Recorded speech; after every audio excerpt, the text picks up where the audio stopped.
पुण्यातील गुंड निलेश घायवळला परदेशातून आणण्याची प्रक्रिया आता सुरू झाली आहे। परदेशातून आणण्याची पुणे पोलिसांकडून तयारी सुरू झाली आहे। आत्ताची माहिती आहे, निलेश घायवळ हा बनावट पासपोर्टने परदेशात गेला। घायवळवर वेगवेगळे असे 15 ते 20 गुन्हे दाखल आहेत। तरी देखील घायवळला पासपोर्ट कसा मिळाला यावरून पोलीस आता सध्या तपास करतात।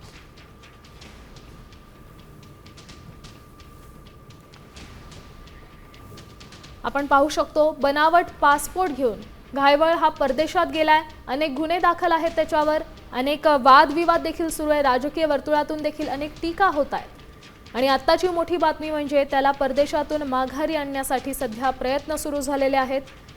पोलिसांकडून तयारी करण्यात येते। घायवळला भारतात परत आणलं जाणार आहे।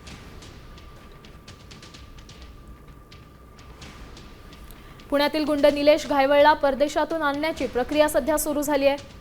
परदेशातून आणण्याची पुणे पोलिसांनीही तयारी सुरू केलेली आहे।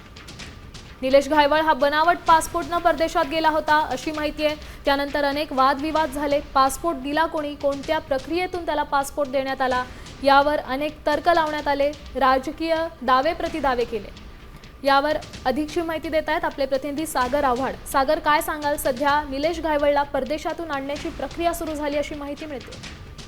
नक्कीच निलेश घायवळ हा परदेशात पलायन झालेला आहे आणि त्याला भारतात आणण्यासाठी पुणे पोलिसांकडून कोर्टामध्ये अर्ज करण्यात आलेला आहे आणि या अर्जावरती उद्या सुनावणी होणार आहे आणि कोर्टाची ऑर्डर उद्या जर आली तर त्याला पुढील 4 ते 5 दिवसांमध्ये भारतात आणलं जाईल। त्या संदर्भातली प्रक्रिया पुणे पोलिसांकडून कोर्टामध्ये सुरू आहे आणि ज्या प्रक्रिया आणण्यासाठी प्रक्रिया लागतात त्याही संदर्भात पोलिसांनी प्रक्रिया सुरू केलेल्या आहेत। फक्त आता कोर्ट ऑर्डरची वाट जी आहे ते पुणे पोलीस पाहतात। जर उद्या ऑर्डर मिळाली तर त्याला भारतात आणलं जाऊ शकतं।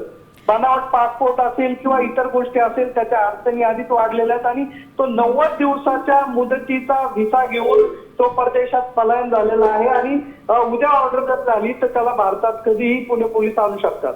नक्कीच सागर, धन्यवाद दिलेल्या या सविस्तर माहितीसाठी। त्याचसोबत या आता तपासातून अनेक काय खुलासे समोर येतात ते पाहणं देखील महत्त्वाचं ठरणार आहे।